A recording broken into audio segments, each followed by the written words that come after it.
샬롬. 예, 추석 연휴에 들어갔죠. 저도 어저께 추석인데 부모님이랑 가족이랑 같이 시간 못 보내니까 그러면 친구들 바이블 스터디하는 친구들 불러서 얘네들이 좋아하는 김치 부침개를 해주려고 한국타운에 가서 어제 김치랑 뭐 부침가루랑 사갖고 와서 토요일 날 친구들 오면 불고기랑 간단하게 김치 부침개 해서 추석을 저도 보내려고 준비하고 있거든요. 어, 사실은 저희 집안 자랑이 아니라 집안 망신인데, 저희 아버지가 입이 되게 짧아서 저희 엄마한테 저희 어머니가 저희 아버지 밥 해드리느라고 하루에 3번 새끼를 뜨거운 밥을 해드리느라고 우리 어머니 수년 동안 고생하셨거든요. 우리 아버지는 그 냉장고에 들어갔다 나온 음식은 안 드시고 항상 따끈따끈하게 새 음식을 해야 돼서 그렇게 해드려야 드시는 아버지라. 그래서 저희 아버지가 그렇게 그 코비드로 천국 체험도 하시고, 천국 성 바깥이긴 하지만 천국 체험도 하시고 예수님도 만나시고 그랬음에도 불구하고 저희 아버지가 밥 투정을 하셨어요. 저희 어머니한테 소리를 지르면서.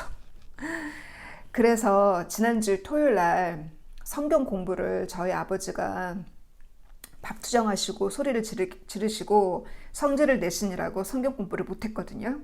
그리고 나서 저희 아버지가 화요일 날 저희가 성경 공부를 했으니까 그때 저희 아버지를 위해서 기도가 나오더라고요. 예수님께서 신광야에서 40일 금식을 하신 이유가 정말 이 길이 주님이 가신 이 길이 정말 평탄한 길이었으면 주님께서 그 40일 금식을 하셨겠어요? 이 길이 평탄한 길이 아니기 때문에 이 좁은 길이 먹는 것과 입는 것을 극복하고 그 유혹을 극복하고 가야 되는 성스러운 거룩한 길이기 때문에 예수님께서 40일을 금식을 하신 거잖아요.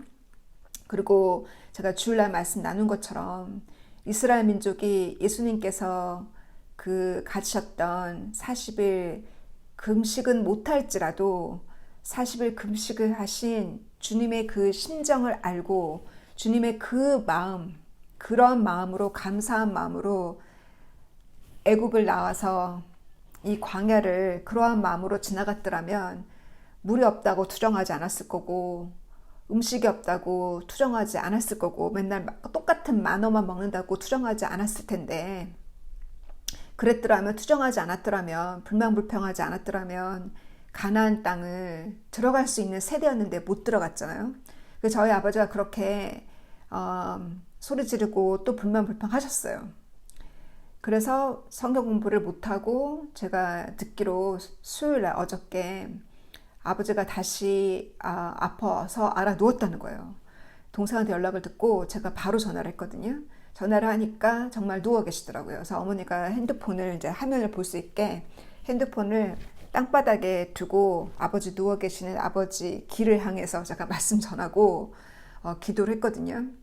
이렇게 바짝 마르신 아버지를 보니까 뭐 당연히 눈물이 나오죠. 눈물 섞인 기도를 드리면서 이 추석에 찾아뵙지는 못하지만 금과 은은 내게 가지고 있는 것은 금과 은은 내게 없지만 베드로와 요한이 그 성전 문 앞에 있는 그 걷지 못하는 사람을 위해서 그렇게 기도했을 때 그들이 그 예수님께서 그런 기적을 일으키신 것처럼 베드로와 요한이 똑같은 기적을 성전 문 앞에 있는 걷지 못하는 사람이 걷게, 그 다리에 힘을 줘서 걷게 하고 그 사람의 성전 안에서 걷지 못하던 절름발이가 뛰고 벌쩍벌쩍 뛰면서 하나님을 찬양하는 것을 보고 그 상위들인의 많은 유대 종교인들이 깜짝 놀랐잖아요. 그리고 베드로와 요한의 설교를 듣고 그러했듯이 제가 그렇게 기도했어요. 주님, 제가 금과 은은 없지만 예수님이 나의 삶의 이유이고 내가 나는 이미 과거에 죽었고 나의 죄로 인해서 나는 이미 죽었고 이스라엘의 그 신명기의 율법을 보면 정말 그 말씀을 읽으면 저는 여러 번 죽었어요. 얼마나 거룩하지 못한 삶을 살았는지. 그렇게 저는 이미 저의 죄로 인해 죽었고 제 안에 사시는 분은 주님께서 다시 주신 새 인생, 다시 저에게 살게 하신 그 이유가 주님이 되셨으니 우리 불쌍한 아버지에게 다시 한번 기회를 달라고 기도를 했거든요. 그래서 동생도 오늘 아버지 우리 아빠 찾아뵙고 맛있는 거 사다 드리고 오늘 아침에 전화를 했더니 어제는 그렇게 누워서 힘없이 누워 계신 분이 똑바로 앉아 계시더라고요. 그래서 같이 말씀 나누고 기도했거든요. 그래서 우리가 이 추석에 정말 가족들이 모이면 정말 은혜와 사랑을 나눠야 되는데 왜 안 보던 가족을 오랜만에 만나면 사랑과 은혜를 나눠야 되는데 다투거나 음식 투정하거나 그렇지 않도록 정말 이 추석에 가부와 고아를 먼저 챙기고 그들에게 음식을 나누고 그들과 음식을 나누고 소자들과 음식을 나누고 또 부모님과 음식을 나누고 성경에 자식 사랑하라는 말씀 없어요. 왜냐하면 그거는 동물도 하는 이 본능이기 때문에. 그러나 부모를 공경하라는 말씀 있잖아요. 그래서 부모를 공경하고 정말 가부와 고아들을 살피는 추석이 되기를, 그리고 그렇게 음식을 나누면서 하나님께 우리에게 먹을 수 있게 해주셔서 광야에서 만나만 먹었던 이스라엘 민족과 비교하면서 우리에게는 이렇게 먹을 수 있게 해주셔서 감사하는 그런 추석이 되기를 바라고요. 오늘은 열왕기 상의 11장 이후부터 솔로몬 얘기를 잠깐, 왜냐면 BSF가 이번 가을 이번 다음 주부터, 저는 이미 지난주에 시작했지만 공식적으로는 다음 주부터거든요. 다음 주부터 1강이 들어가요. 그래서 제가 이제 미리 2주 빨리 지금 시작했는데, 이 솔로몬이 자기 아버지 때문에, 자기 아버지의 그 수고와 노고로 다윗의 그 하나님을 향한 사랑과 다윗의 노고 때문에 솔로몬이 너무 쉽게 왕위에 올라갔고, 그 하나님 앞에 그 지혜를 구했잖아요. 그렇게 하나님의 사랑을 받고 하나님의 지혜를 받아서 그렇게 통치를 잘하던 솔로몬이 신명기에 분명히 하나님께서 신명기 17장에 말씀하셨거든요. 왕이 된 자는 세 가지를 조심하라고 하셨어요. 많은 그 말들을 많이 갖지 말라고. 말은 그 군사를 상징하죠. 많은 개인 군사를 많이 갖지 말고, 또 많은 아내를 갖지 말고, 많은 아내를 가지면 마음이 둔해진다는 거예요. 그 많은 여자들로 인해서. 그래서 많은 여자를 취하지 말고, 세 번째는 부를 많이 취하지 말라고, 금과 은을 많이 취하지 말라 그랬어요. 그래서 어떤 정치인이나 어떠한 목회자나 이 세 가지, 그 어떤 권력과, 이 말이라는 거는 권력이죠. 권력과 여자와 부, 이 세 가지는 우리를 부패시켜요. 이 세 가지 앞에 부패되지 않을 인간이 없어요. 그렇죠? 그래서 하나님은 일부러, 하나님이 선택한 사람은 부도 가져가시고, 이렇게 가정도 파탄나고, 내가 하나님보다 남편이 나의 신이 될 때, 나의 아내가 나의 신이 될 때, 나의 자녀가 나의 우상이 될 때, 가정도 갈기갈기 찢어지고, 그리고 하나님이 그렇게 권력도 부도 가져가시잖아요. 하나님 선택한 사람들은 그렇게 해서라도, 그렇게 해야지만 하나님을 찾고 회개하기 때문에. 그래서 이 솔로몬이 그렇게 신명기에 말씀하셨음에도 불구하고 아내를 300명이나 취했고, 아내뿐만 아니라 콩쿠번, 그 첩들을 700명, 토탈 1000명의 여자를 취했어요. 근데 그 1000명의 여자가 하나님이 싫어하시는 그 가나안 땅에 살고 있었던 그 모세와 여호수아가 완전히 멸망시켰던 그 아직도 남아있는 그 후손들을 취했잖아요. 하나님이 취하지 말라고 하셨는데도 불구하고.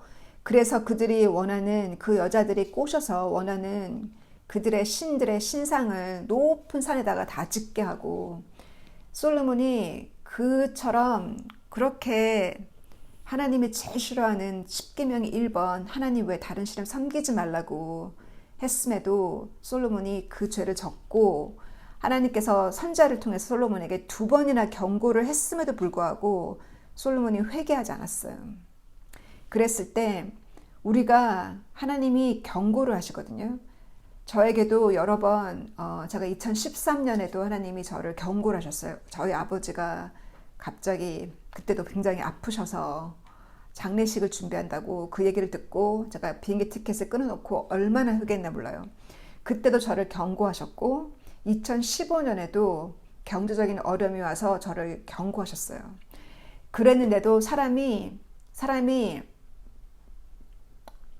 정말 죽음 앞에 가야 회개가 나오는 것 같아요. 사람이 정말 죽겠다 싶을 때 회개가 나오는, 정말 인간의 이 정말 우리의 고집과 자만 때문에 이렇게 하나님께서 저를 2번이나 경고해도 제가 회개하지 않았고, 진실로 회개한 거는 그 이후로 왔던 그 디프레션 때문에, 그 허무감 때문에 제가 2016년부터 1월 달부터 성경을 읽기 시작했잖아요. 다시 10년 만에. 그래서 주님께서 이렇게 솔로몬에게 2번 경고했음에도 불구하고 그 경고 앞에 돌아오지 않아서 하나님은 어떻게 하셨어요? 몰래 원수를 키우셨어요. 우리가 죄를 지으면 하나님이 우리를 거룩하게 하기 위해서 하나님이 원수를 붙이시는 것도 있고, 우리가 죄를 지으면 우리를 징계하기 위해서 원수를 키우시거든요. 그래서 아버지 그 다윗이 이미 물리쳤던, 원래 그 모세와 여호수아를 통해서 하나님이 가나안 땅을 들어올 때 그 노아의 조카 롯의 후손들이 살았던 아몬 땅이랑 모압 땅을 건드지 말라 하셨고, 그리고 그 남쪽에 있는 그 야곱의 형 에서의 후손이 살고 있는 에돔 땅은 발도 그 땅을 조금도 차지하지 말라고 하셨잖아요. 그 땅을 지나가더라도 싸우지 말라고. 그 땅을 지나가다 가축이 혹시라도 물을 먹으면 그 물값을 내라고 하신 하나님이잖아요. 하나님, 그렇게 하나님은 한번 그 땅을 주신 다음에 약속을 하신 다음에 그 약속을 변치 않으신 하나님이신데, 이 에돔이 자꾸 공격하고 이스라엘의 적이 되어서 괴롭히니까 결국은 다윗 때 그들을 많은 군사들을 다 진멸했잖아요. 그 에돔 땅을. 그랬는데 그 에돔의 그 중에 한 사람이 이집트로 도망갔다가 숨어 있다가 다윗이 죽었다는 얘기를 듣고 다시 돌아왔어요. 그래서 솔로몬이랑 적이 돼요. 그리고 또 다른 그 다마스커스로도 도망간, 거기에 지금으로 얘기하면 이란이거든요. 그 이란의 그 하나의 왕이죠. 그 당시는 그 이란의 왕도 항상 이스라엘의 솔로몬 당시에 적이었어요. 적이었다가 하나님이 이렇게 적들을 키우시는 이유가 솔로몬의 죄 때문에 그래요. 그래서 솔로몬의 죄 때문에 원수를 키웠다고. 그래서 우리 주변에 원수가 있거들라 나의 죄 때문인지, 정말 회개가 충만한 곳에 은혜가 충만해요. 정말 이 추석이 은혜가 충만한, 사람들이 자주 말하기를 은혜가 충만하세요. 은혜가 충만한 추석 되세요. 하지만 그 얘기는 은혜가 충만하려면 회개가 충만해야 돼요. 회개가 충만한 곳에 그 죄를 사하시는 것이 바로 은혜예요. 그래서 회개가 충만한 추석이 되길 바라면서, 정말 우리 이렇게 원수를 만드신 이유는 바로 나의 죄 때문이라는 거. 그래서 결국은 하나님께서 솔로몬의 죄로 인해서 솔로몬을 치지 않으시고, 다윗 때문에 다윗의 아들 솔로몬을 치지 않으시고 솔로몬 아들 때 이 아들을 치는 것이 더 아프잖아요. 나보다 내가 사랑하는 자를 하나님이 치실 때 가슴이 더 아프잖아요. 그래서 그 솔로몬의 아들 그 르호보암이 이제 왕이 올라가게 될 그 르호보암이 있고, 이 솔로몬이 그 사랑하는 신하 중에 제로보암이 솔로몬을 사랑했던 그 믿었던 신하인데, 전 지로보암 어떻게 오냐면 지로잖아. 지로 동그라미 지로보암 하나님 앞에 제로야. 제로 악을 행했으니까 그렇게 저는 외웠어요. 지로보암이 자기가 일하던 예루살렘을 떠나서 이집트로 가고 있을 때 선지자가 나타나서 제로보암에게 예언을 해요. 그래서 하나님께서 너에게 이 이스라엘 민족을 다윗의 그 왕국을 쪼각내서 너에게 열 트라이브면 열 족속을 너에게 줄 거라고. 그리고 그 솔로몬의 아들에게 르호보암에게는 한 족속을 준다. 근데 하여튼 두 족속이죠. 그 이스라엘이 그 여호수아가 땅을 나눌 때 보면은 야곱의 12아들이 12지파라고 이렇게 알잖아요. 사실 그 맞아요. 왜냐하면 야곱이 이렇게 그 축사를 할 때 자기 아들을 위해서 축사를 할 때 거기에 누구를 집어넣냐면 자기가 사랑하는 요셉 있죠. 요셉의 두 아들, 자기의 손자잖아요. 이브라임이랑 메나세와 이프레임. 메나세와 이프레임 두 손자를 자기 아들 삼아요. 그래서 그 12지파의 그 땅을 나눌 때 요셉에게 땅을 준 것이 아니라 요셉의 두 아들에게 땅을 줘요. 그리고 레위 지파는 아들 레위는 하나님이 땅을 유업을 안 줬잖아요. 그래서 마이너스 1이에요. 르바이트가 빠지니까 12개에서 하나가 빠지면 11개죠.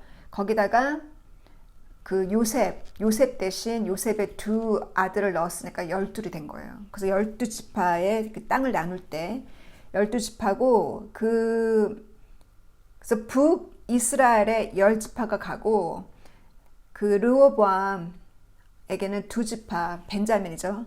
벤자민의 그 지파 위치가 예루살렘이잖아요. 그 예루살렘 벤자민, 그 사도 바울이 벤자민 후손이었잖아요. 다윗도 벤자민 다윗인가? 다윗은 유다의 후손이고 사울이 벤자민 후손이구나. 그래서 그 벤자민이 예루살렘의 근처에 있는 땅이고, 그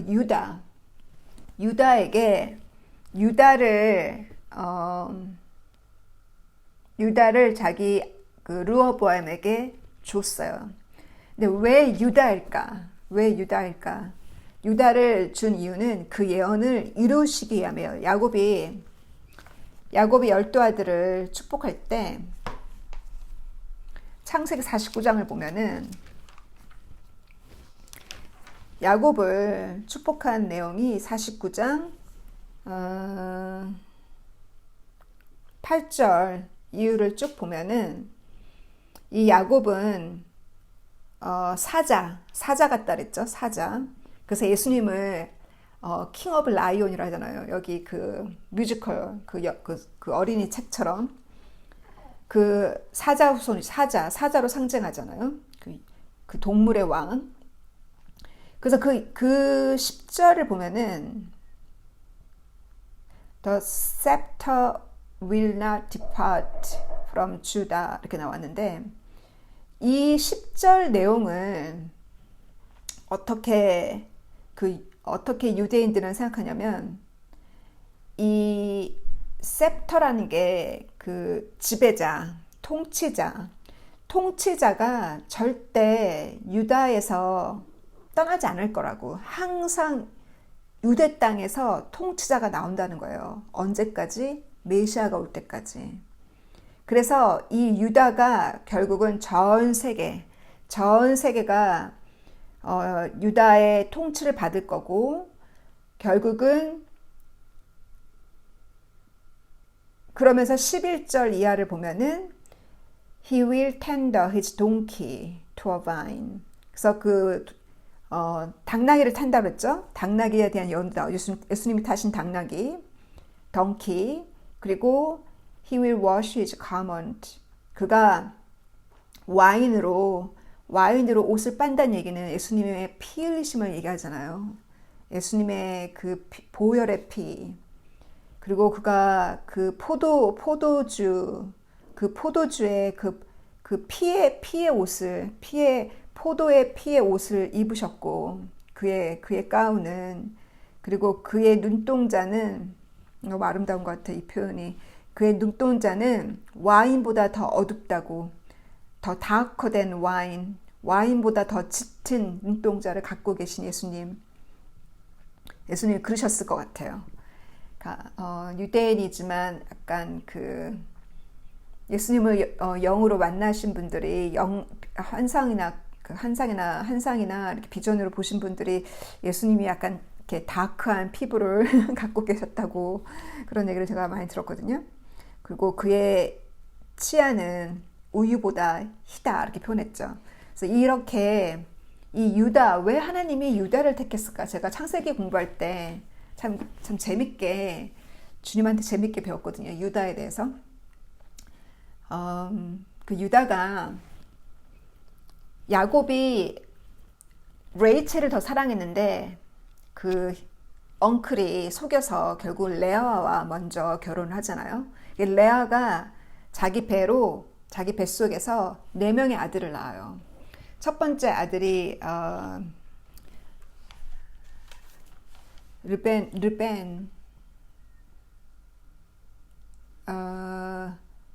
르벤이 한국어로는, 그래서 아들 3명을 낳게 되는데 그 아들들의 특성을 보면은 이 루벤은 큰 죄를 졌어요. 첫 번째 아들이긴 한데 아버지의 침상을 더럽혔잖아요. 아버지의 첩이랑 상관을 했으니 아주 큰 죄를 졌죠. 그래서 이 하나님이 생각하는 장자는 하나님 뱃속 안에서 그 큰형 에서보다 동생을 장자로 삼으셨고 하늘나라에, 그리고 그 야곱이 요셉의 2 아들을 축복할 때도 큰애가 아니라 둘째를 축복하셨잖아요. 그래서 하나님은 그래서 둘째 셋째 섭섭하지 마세요. 하나님의 눈에서는 하나님이 선택한 사람은 둘째, 셋째, 넷째, 유다는 4번째 아들이었어요. 첫 번째 루벤이 아버지 심상을 더럽혔던 아들이고, 2번째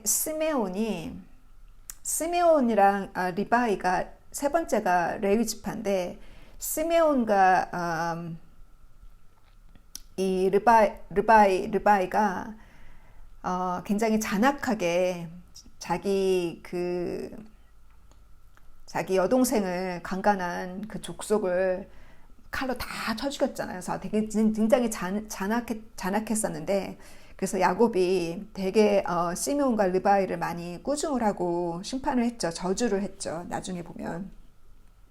4번째 아들이 유다인데, 유다를 낳았을 때 레아가 어떻게 유다 이름을 어떻게 축복했냐. 유다의 이름이 Praise the Lord, 하나님께 영광을 돌리자, 하나님께 영광을 돌립니다, 이런 뜻이거든요. 유다가. 그래서 이름을 그렇게 Praise the Lord, 그래서 그녀가 유다라고 이름을 정했어요. 근데 유다가 이 12아들 중에서 방황을 많이 했던 것 같아요. 방황을 해서 아버지 집을 떠나서 가나안 땅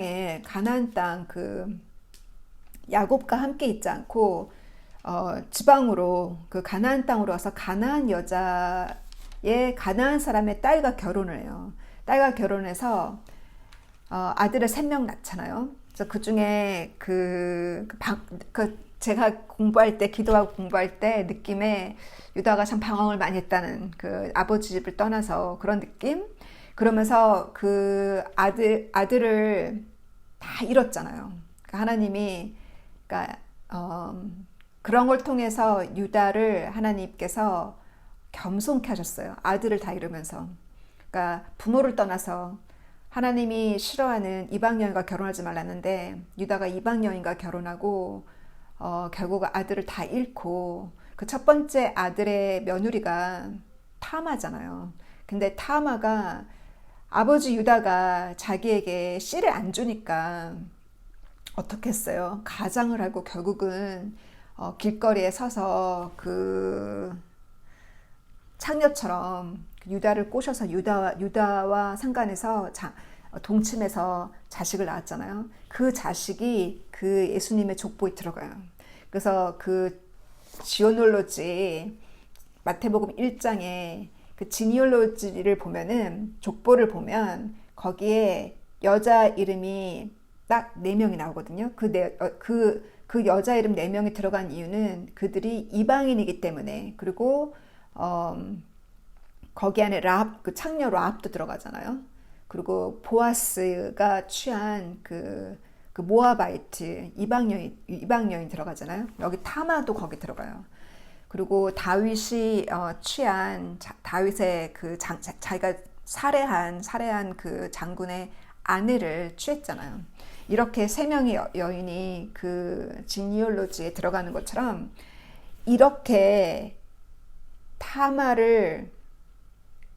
타마에게 자기가 씨를 주지 못하고 결국은 하나님께서 그걸 책망하신 거죠. 결국 하나님이 타마를 통해서 그 불쌍한 타마를 보호하시고 지혜를 줘서 결국은 씨를 낳게 했잖아요. 그래서 이 유다가 그렇게 하나님께서 저는 아들을 다 잃으면서 또 자기가 지은 죄, 창녀랑 길거리에서 창녀랑 잠을 잔 것도 죄고 또 그러면서 결국은 시아버지로서 제가 죄를 진 거죠. 자기가 잘못한 거죠. 그랬고 또 그 자기 형 요셉을 팔 때도 요셉을 죽이자고 했어요. 다른 형들은. 그랬는데 유다가 뭐랬냐면 그 피를 흘려봤자 그 피값이 누구한테 오겠냐고 그거 안 좋다고 하면서 차라리 팔자라고 죽이고자 했던 형들을 말린 사람이 유다예요. 그러지 않았으면 하나님의 이 큰 뜻이 안 이루어졌잖아요. 요셉이 죽었으면. 그래서 그 유다가 요셉을 살인하려고 했던 것을 막았죠. 그리고 요셉이 총리가 되어서 이제 쌀을 사러 갔을 때도 곡물을 사러 갔을 때도 유다가 가장 회심했어요. 왜냐하면 요셉이 형제들을 이렇게 떠봤잖아요. 정말 자기가 없는 그 빈자리에 자기 남동생 벤자민을 이들이 정말 사랑했는지 자기를 구박하듯이 자기 남동생을 구박하지 않았는지 그거를 확인하려고 많이 떠보잖아요. 그러면서 벤자민을 데려오라고 했을 때 다 난처해서 우리 아버지한테 벤자민까지 달란 말을 못한다고 우리 아버지가 요셉을 이룬 후 평생을 가슴앓이 하는데 내가 어떻게 벤자민까지 아버지 품에서 빼오냐고 이렇게 할 때 유다가 뭐라 했냐면 나를 감옥에 가두라고 이러잖아요. 내가 대신 나를 가두라고 하면서 유다가 크게 회심하면서 그 요셉 앞에서 정말 회심의 그 아버지를 얼마나 사랑하는지 자기 아버지와 벤자민을 얼마나 사랑하는지를 얘기하는 내용이 나와요. 그래서 그 유다를 보면은 유다가 과거에는 이렇게 자기 아들 방황하고 젊었을 때는 방황하고 그랬지만 결국은 회심했던 그 유다의 후손을 통해서 결국 주님께서 하신 하나님의 역사를 보면 우리가 완전하다고 해서 아브라함이 하나님 앞에 완전하다 했지만 아브라함도 실수했잖아요. 하갈을 통해 자식을 낳은 것처럼 하나님이 눈앞에 보실 때 그 완전함의 의미는 우리가 완전한 자가 어디 있겠어요. 그러나 하나님이 보시는 그 완전함은 우리가 회심했을 때, 우리가 회개의 영이 넘칠 때, 우리가 회심했을 때 하나님이 완전하다. 날마다 주와 함께 동행한다는 것은 주님과 함께 동행하려면 내가 회개가 충만할 때, 내가 회심할 때, 첫사랑을 잃어버리지 않았을 때 주님과 동행하는 거잖아요. 그래서 그렇게 그 야곱이 유다에게 남긴 그 예언이 이루어진 거예요. 그래서 10개의 지파는 북이스라엘에게 다 주고, 그 북이스라엘에 나온 그 어떤 왕도, 단 한 명의 왕도 하나님을 기쁘게 한 왕이 없어요. 그 남유다는, 그래서 그 유다의 후손 가운데 아까 그 야곱의 그 축복처럼 유다의 후손 가운데 통치자가 나온다는 거예요. 통치자가 끊임없이 나온다는 거예요. 그 유다 후손 중에 나온 사람이 누구예요? 다윗이잖아요. 다윗 솔로몬이잖아요. 그리고 예수님 당시 때도 보면은 그 로마가 이스라엘을 통치할 때 이 역사의 기록을 보면 유다 지역, 그 유다 지역은 자치를 허락했어요. 자치를 허락해서 다만 그들이 세금은 착취해 갔지만 이스라엘이 그 상헤드린을 통해서 이스라엘이 자체적으로 자치를 했거든요. 그래서 이스라엘에게 잘 보이려고 로마 사람들이 그 주다이즘을 프랙티스 했잖아요. 그 헤롯 왕도 세례 요한과의 대화를 보면은 세례 요한을 존경하고, 헤롯 왕도 그 율법을 알고 있었잖아요. 그러하듯이 이렇게 그 당시 로마가 유다를 통치한 것이 아니라 유다가 이미 자치를 하고 있었고, 그리고 로마의 통치 안에 있었다 하더라도 이미 예수님은 태어났어요. 그때 예수님이 그때 태어나셨잖아요. 그래서 그렇게 이 야곱이 유다에게 예언한 이 통치자가 끊임없이 유다 족속의 후손에게 나온다는 그 말씀이 메시아가 예수님이 통치하실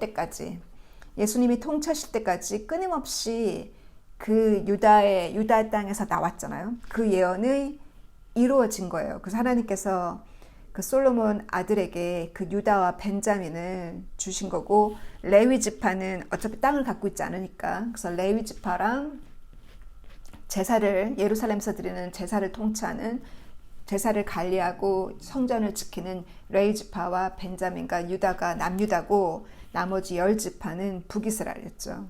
그래서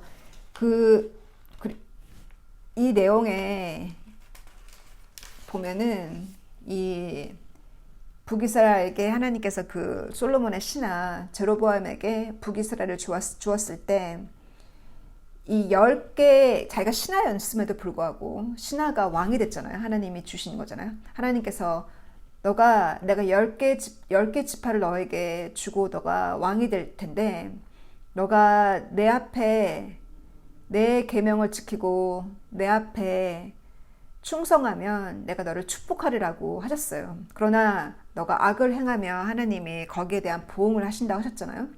근데 그 사람이 욕심을 낳는다고, 이 제로보암이 자기가 10개의 지파를 가졌음에도 불구하고, 자기가 가진 것이 여름에도 불구하고 매 시즌마다 예루살렘으로 예배를 드리러 가잖아요. 자기 백성이 남유다로 예배 드리러 갈 때 빈손으로 안 가잖아요. 곡물과 11조를 가지고 가잖아요. 그게 아까워서 어떻게 했어요? 그 베델에 야곱이 돌베개를 베고 예수님을 만났던 그 거룩한 베델 땅에 자기가 제단을 쌓고 거기에 금송아지를 만들어 놓고 거기서 제사를 드리겠잖아요. 자기 혼자 지은 죄도 큰데 다른 사람으로 하여금 죄를 짓게 하는 것이 정말 크다는 거예요. 하나님이 그것을 아주 노하셨어요. 나중에 이 제로보암에게 하나님께서 하나님의 사람을 남유다에서 보내잖아요. 제로보암에게 미래에 있을 일을 예언할 때 300년 후에 있을 일을 예언했어요. 제로보암에게 뭐라냐면, 남유다의 왕 중에 요시아가 태어나는데, 그 요시아를 통해서 너의 무덤을 너의 무덤과 너가 차린 이 산상, 우상 숭배하는 이곳에 제사를 드리는 모든 거짓 선지자들, 타락한 천지자들을 요시아가 다 진멸할 거라고, 요시아가 다 이 성전 청소를 할 거라고 예언을 하잖아요. 300년 후에 있을 거를 예언을 하잖아요. 근데 그 말씀이 그대로 요시아 왕 때 열왕기 후서 23장에 나와 있는 내용처럼 요시아가 다 성전 청소를 할 때 그때 요시아가 바로 그 말씀이 이루어졌다라고 나와 있잖아요. 이렇게 하나님께서는 하나님의 사람을 통해서 경고하시고 우리에게 여러 가지 징조로 경고하시고 우리에게 계명을 주셨는데 그 내가 계명만 지키지 않는 것이 아니라 나로 인해서 죄를 짓게 하는 거, 내가 내 자녀로 하여금 죄 짓게 하는 거, 나로 하여금 내 구역이 죄 짓게 하는 거, 나로 하여금 내 교회가 죄 짓게 하는 거, 나로 하여금 내 이웃이 죄 짓게 하는 거, 내가 그들로 하여금 죄 짓게 할 때 그것이 큰 죄고, 그래서 주님께서 항상 그 셰퍼드를 먼저 심판하신다는 이유가, 셰퍼드가 양을 잘 관리를 해야 되는데 양으로 하여금 죄 짓게 하는 것이, 그것이 셰퍼드의 큰 죄고, 그 죄로 인해서 하나님이 진노하신다는 내용이 성경 구석구석 그 많은 선자를 통해서 이렇게 말씀하셨잖아요. 그래서 이렇게 이 하나님의 그 하신 그 역사의 흐름 속에 우리 안에, 우리도 그 노정 속에 들어있고, 그 남유다에게 약속하신, 그 유다에게 약속하신 그 예언이 결국은 그 예언대로 유다의 후손 가운데 예수님이 오신 것처럼, 그 예언이 이루어진 것처럼, 그러나 유대인들은 그 야곱이 남긴, 유다에게 남긴 그 예언이 안 이루어졌다고 통곡을 하지만 우리는 알잖아요. 그 예언이 이루어졌다는 거. 그래서 하나님은 약속하시고 약속을 꼭 지키시는 신실하신 하나님이시기 때문에 우리가 죽도록 충성할 수 있는 거예요. 왜? 하나님은 꼭 우리의 충성에 대해서, 우리가 순종한 거에 대해서, 우리가 주의 말씀대로 그 말씀에 의지해서 기도하고 그 말씀대로 순종했을 때 하나님은 거기에 대해서 축복하신다는, 그러나 우리가 꼭 축복만을 바라고 가는 어린아이 신앙은 벗었잖아요. 하나님께서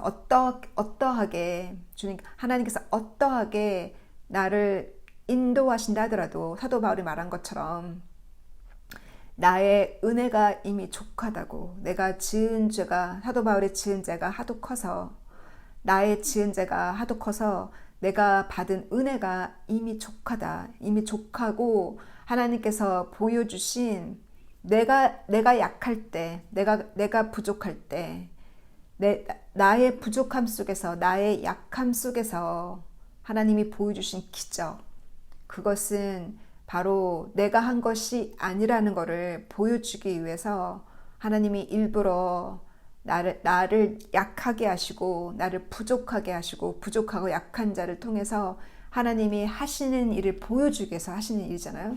그래서 이렇게 역사 흐름 속에 가면서 지금 이스라엘이 그렇게 산산조각 났던, 전 세계로 흩어져서 산산조각 내서 사라진 민족인 줄 알았는데, 지금 하나님이, 살아계신 하나님께서 이스라엘 민족을 다시 살리셔서, 어제 뉴스에 보니까 다마스커스에 있는 그 무기들만 다 파괴시킨 것이 아니라 알레포 에어포트에 있는 시리아의 모든 그 쌓아놓은 모든 군사 무기들을 다 폭파시키고 다 그렇게 파괴한 것을 볼 때, 그 하나님께서 이스라엘에게 선공격하라고 이스라엘에게 지혜를 준 것이 아닌가 싶어요. 그리고 푸틴은 이렇게 이 전 세계에 있는 그러니까 유럽에게 공급하는 가스와 또 이 곡물을 가지고 하나의 그 과거의 1차, 2차 대전 때도 독일도 그러했고 그 식량을 컨트롤하면서 정말 그 전쟁으로 인해 죽은 그 뭐 전쟁으로 인해서 죽은 사람 수보다 그들이 컨트롤했던 식량 때문에 굶주려서 죽은 사람이 더 많다고 하잖아요. 얼마나 사람이 굶어서 죽는다는 게 얼마나 무섭고 얼마나 잔인한 정말 어, 오래오랫동안 고통받고 죽는 것이 아니겠어요. 굶어 죽는다는 것은. 그래서 그 어떤 일이 우리 앞에 닥친다 하더라도 예수님이 보여주신 40일 금식 기도 하신 그 정신처럼 간다면 그 어떤 어려움이라도 우리가 감내할 수 있어 생각해요. 그럼 추석 잘 보내시고 회개가 충만해서 은혜가 충만한 추석 되기를 바랄게요. 바이바이. 일요일에 봬요. 바이바이.